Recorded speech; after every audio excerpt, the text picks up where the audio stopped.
আমার দেখা সাইদি গ্রন্থের মূলত অনুষ্ঠানের সম্মানিত প্রধান অতিথি সভাপতি সহ সম্মানিত আমন্ত্রিত অতিথিবৃন্দ, আবার আসসালামু আলাইকুম রহমতুল্লাহি ওয়া বারাকাতুহু। আসলে যে মানুষটিকে নিয়ে আজকের আলোচনা, সে তার ব্যাপারে আলোচনা করারও কোনো যোগ্যতা আমার নেই। আমরা দেখেছি তিনি একটি কথা বলেছিলেন, বাংলাদেশের বাগ্যা আকাশে উত্তর গগনে কোনো কালো মেঘ জমা হয়েছে, যদি সক্ষমভাবে মোকাবেলা করতে না পারেন তার সুফিয়ে সাদিক হওয়া অসম্ভব। আমরা দেখেছি 2014 অতিক্রান্ত করেছে, 2018 অতিক্রান্ত করেছে, 2024 অতিক্রান্ত করেছিল। ঠিক যখনই বাংলাদেশের মানুষ সক্ষমভাবে মোকাবেলা করতে পেরেছে, তখনই বাংলাদেশের সুফি সাদিক হয়েছে। এই যে একটি ঐতিহাসিক বক্তব্য, এই যে একটি ঐতিহাসিক মানুষের থেকে এসেছে, এটি প্রমাণ করে তিনি শুধু বাংলাদেশের সম্পদ নয়, তিনি বিংশ এবং একবিংশ শতাব্দীর জন্য এই বাংলাদেশের জন্য একজন মুজাদ্দিদ ছিলেন, যে মানুষটিকে আমরা হারিয়েছিলাম।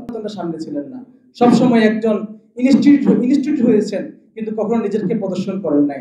তাই আজকে বাংলাদেশের জন্য, সারা পৃথিবীর জন্য, ইসলাম এবং ইসলামী আন্দোলনের জন্য একটি মাইলফলক হচ্ছে আল্লামা দেলোয়ার হোসেন সাঈদী সাহেবের চরিত্র। আল্লাহ রাব্বুল আলামিন আমাদেরকে এই চরিত্র থেকে অনুধাবন করে ভালো মানুষ হওয়ার তৌফিক দান করুন। ওয়া তাওফিক ইল্লা বিল্লাহ। আসসালামু আলাইকুম ওয়া রাহমাতুল্লাহি ওয়া বারাকাতুহু। আল্লামা সাঈদীর সাথে যারা এই সঙ্গ পেয়েছেন, এরকম হাজারো হাজারো লক্ষ লক্ষ দৃষ্টান্ত রয়েছে। আমি ছাত্র জীবন থেকেই পবিত্র কোরআন থেকে তেলাওয়াত করি, টেলিভিশনে করি। আল্লামা সাঈদী রহমতুল্লাহ আলাইহির কাছ থেকে আমার জীবনে কয়েকবার ঘটনা ঘটেছে যে উনি আমার নাম ঘোষণা দিয়েছেন, আমি তেলাওয়াত করেছি। আর একবার হচ্ছে তার বাড়িতে আমি একটু দেরিতে চলে গেছিলাম, অনুষ্ঠান শুরু হয়ে যাওয়ার আধা ঘন্টা পরে। যথানিয়মে কোরআন তেলাওয়াত অনুষ্ঠান শুরু হয়েছে, আমি যাওয়ার পরে আবার তিনি বললেন যে মাসুম বিল্লাহ তার তেলাওয়াত আমরা শুনব। আমাকে আবার সুযোগ দিলেন, আমি সেখানে কোরআন তেলাওয়ার সুযোগ পেয়েছি। এরকম 3 বার জীবনে হয়েছে। একজন বিচক্ষণ মানুষ, তার যে রুমটা যেখানে তিনি বসতেন, আমরা 4-5 জন গেলাম। একটু আগে এক বক্তব্য বললেন যে কথাগুলো, যে তিনি নিজের হাতে আমাদের জন্য খেজুর, এরপরে মিষ্টি, এগুলো নিয়ে আসলেন। তা আমি আবার ওগুলো সব ফ্রিজে করে বন্টন করতেছিলাম। দেখলাম যে সবার প্লেটে 4টা করে দেওয়ার পরে একটা কম পড়ে আমার প্লেটে, সে কমটা নিয়েছি। উনি আমার চোখের দিক তাকিয়ে, প্লেটের দিক তাকিয়ে দেখলেন যে একটা কম। বললেন, তোমার প্লেটে একটা কম কেন? তাই আমি বললাম, সকলকে সমভাবে বন্টন করার পরে একটা কম ছিল, সেটা আমি নিয়েছি। উনি ওনার প্লেট থেকে আমাকে আরো দুটো তুলে দিলেন। এই ছোট্ট বিষয়গুলো আসলে খেয়াল না করলে কি হয় মানুষের, কিন্তু যারা এরকম, যাদের জন্ম যুগে যুগে হয় না, শতাব্দী পর শতাব্দী পার হলেও হয় না, সেরকম একজন মানুষ, তারা এরকম ছোট্ট জিনিসগুলোকেও তাদের চোখ থেকে, সেই দৃষ্টি থেকে এড়িয়ে যায় না। আমার দেখা সাঈদী গ্রন্থের মোড়ক উন্মোচন, মরহুমের জীবন ও কর্ম শীর্ষক আলোচনা সভা ও স্মৃতিপদক বিতরণ অনুষ্ঠানের সম্মানিত সভাপতি, সম্মানিত প্রধান অতিথি, উদ্বোধক, অন্যান্য অতিথিবৃন্দ এবং সম্মানিত সুধী মণ্ডলী, সাংবাদিক বন্ধুরা, আসসালামু আলাইকুম ওয়া রাহমাতুল্লাহি ওয়া বারাকাতুহু। আল্লামা সাঈদী এমন একজন ব্যক্তি, তার জীবন ও কর্ম এতটাই প্রসারিত, এতটাই সমৃদ্ধ যে 1-2 ঘন্টার আলোচনা, 2-4 জনের আলোচনায় সেগুলো তুলে আনা সম্ভব নয়। আমাদের হাতের সময় খুব কম, আমরা প্রায় শেষ পর্যায়ে চলে এসেছি। ইতিমধ্যে বেশ কয়েকজন তার খুব কাছের মানুষ, যারা তাকে খুব কাছে থেকে দেখেছেন, তাদের কথা আমরা শুনেছি। আল্লামা সাঈদী একটা নাম, একটা ইতিহাস। শুধু বাংলাদেশে নয়, দেশের বাইরেও যেখানেই মুসলমান রয়েছে, সেখানে আল্লামা সাঈদীর নাম রয়েছে। আমি যখন সৌদি আরবে পড়াশোনা করি, তখন তিনি এই তাফসিরের অঙ্গনে খুব জোরে সোরে তার আন্দোলনের কাজ, তার এই দাওয়াতি দ্বীনের কাজ তিনি চালিয়ে যাচ্ছেন। সেখানে আফ্রিকার অনেক ছেলেরা দেখতাম যে আল্লামা সাঈদীর নাম জানে। আফ্রিকার ছেলেরা পড়তে এসেছে, আল্লামা সাঈদীর নাম তারা জানে। তো এরকম একজন ব্যক্তি নিয়ে আজকে আলোচনা করা হচ্ছে। শ্রদ্ধায় আমাদের মাথা নত হয়ে আসছে। তার স্মৃতি নিয়ে সংক্ষিপ্ত আকার একটা বই লেখা হয়েছে। আমাদের ইঞ্জিনিয়ার মাইনুদ্দিন সাহেব, তিনি তার সান্নিধ্যে কিছুদিন ছিলেন। তিনি যখন পিরোজপুরের চিফ ইঞ্জিনিয়ার ছিলেন, তখন তার সংস্পর্শে যতদিন ছিলেন, সেই অভিজ্ঞতা থেকে পরবর্তী বিষয়গুলো তিনি নিয়ে সংকলন করে ছোট একটা বই তিনি লিখেছেন। কিন্তু আল্লামা সাঈদীর জীবন ও কর্ম এতটাই ব্যাপ্তি, এতটাই বিস্তৃত, তো এরকম একটা দুইটা বই কিন্তু সেগুলো উঠায় আনা সম্ভব নয়। আমার সামনে যারা রয়েছেন আমি অনুরোধ করব তার জীবনের এক একটা পার্ট নিয়ে এক একটা গবেষণা হওয়া উচিত, যাতে অনেকগুলো বই হতে পারে তার জীবন ও কর্মকে কেন্দ্র করে। রাসূল বলেছেন, লাইসা মিন্না মান লাম ইউকরাম দাইফানা, মেহমানকে সম্মান করতে। এর একটা উদাহরণ, জ্বলন্ত উদাহরণ হচ্ছে, উনি যখন 96 সালে এমপি হন, তখন প্রথম ওমরা গিয়েছিলেন সৌদি আরবে, হজ মিশনে উঠছেন। আমি তখন মদিনা ইসলামী ইউনিভার্সিটির ছাত্র, তো সেই জন্য সাক্ষাৎকারের জন্য আমরা 4-5 জন গেলাম ওখানে। যাবার পরে আল্লামা সাঈদী রহমাহুল্লাহ, আমাদের বসার জায়গার একটা খাট ছিল, কিছু চেয়ার ছিল, উনি ওনার নিজের যে কম্বলটা গায়ে পরতেন, কম্বলটা নিচে বিছিয়ে দিয়েছেন আমাদেরকে বসানোর জন্য।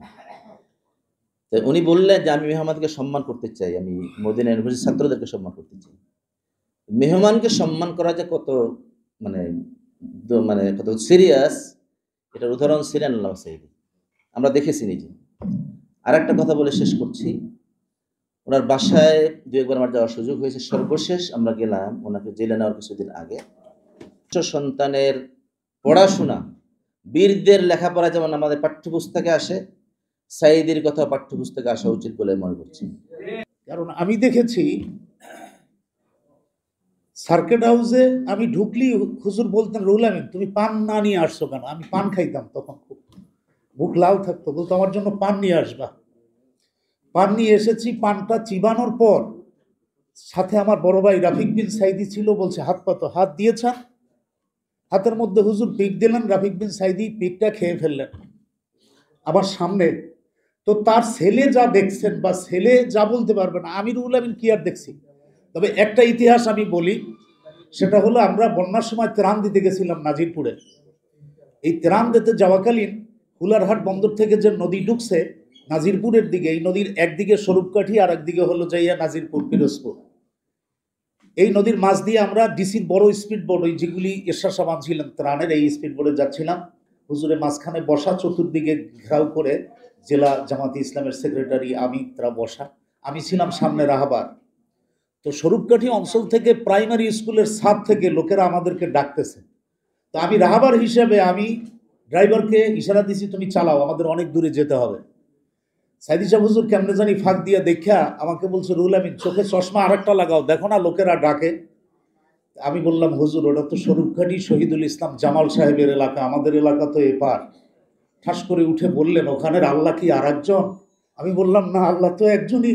বলছেন, তাহলে তুমি আল্লাহর বান্দা চাচ্ছে, তুমি ওদিকে যাও কোথায় আল্লাহর বান্দাকে না দিয়ে? কথা এবং কাজে 100-100 মিল একজন ব্যক্তি আমি আমার জীবনে পেয়েছি। 17 বছর বয়সে আমি তার সাথে দেখা হয়েছে, আল্লামা দেলোয়ার হোসেন সাঈদী রহমাতুল্লাহ আলাইহ। আসলে আমি শেষে যে কথাটা বলতে চাচ্ছি, সর্বশেষ আমরা ব্যথিত, এই দেশের সরকার, এদেশের জনগণ না, সরকার খুব খারাপ আচরণ করেছে তার সাথে এবং আমাদেরকে অপমানিত করেছে, এ জাতিকে লজ্জিত করেছে। আমি চাইবো আপনাদের মাধ্যমে আগামীতে যেন যে সরকার যারা আছে তারা যেন তাদের এই কলঙ্ক মুছে ফেলে আল্লামা সাঈদীকে ইজ্জত দিয়ে। আমি এই আশাবাদ ব্যক্ত করে আমি আমার সংক্ষিপ্ত বক্তব্য এখানে শেষ করছি। আসসালামু আলাইকুম ওয়া রাহমাতুল্লাহি ওয়া বারাকাতুহু। জি, আল্লাহর কাছে শুকরিয়া জানাই, উনি এত বড় একটা মহতি মানুষকে আমার পাশে রেখেছিলেন, আমি ওনার পাশে যেতে পেরেছি, আলহামদুলিল্লাহ। আমি ইঞ্জিনিয়ার, আমি ফিল্ডে কাজকর্ম নিয়ে ব্যস্ত থাকতাম। তবে এটা আল্লাহর অত্যন্ত মায়ার বাড়ি যে ছাত্র জীবনে যখন ইঞ্জিনিয়ারিং পড়তে যাব, তখন আমি নোয়াখালীর মানুষ, চৌমোহনী বাজার চিনেন আপনারা, সেই বড় মার্কেটে আমরা মাসিক বাজার করি। আমি সাঈদী সাহেবকে জানতামও না, চিনতামও না। একটা ক্যাসেটে আমি মোনাজাত শুনতেছিলাম, তখন আমার খুব ভালো লেগেছিল। আমি সেদিন সেই মুহূর্তে এরাদা করেছি, ইনার মাহফিল যেখানে হবে আমি সেখানে যাব। পার্শ্ববর্তী এক লোকরে জিজ্ঞেস, এই যে ওয়াজটা মোনাজাতটা করতেছে ইনি কে, হুইজ হি? উনি আমাকে উত্তরে জানালেন, আপনি এত ইন্টারমিডিয়েট পাশ করে ফেলছেন, এখন ইঞ্জিনিয়ারিংয়ে ভর্তি হতে যাবেন, আপনি ওনার নামটা জানেন না? আমি নিজেকে অত্যন্ত ছোট মনে করলাম যে আমি অজ্ঞ, মূর্খ, আমি ওনার নাম জানতাম না। উনি আমাকে বলল ইনি হলে আন্তর্জাতিক খ্যাতি সম্পন্ন মুফাসসিরে কোরআন।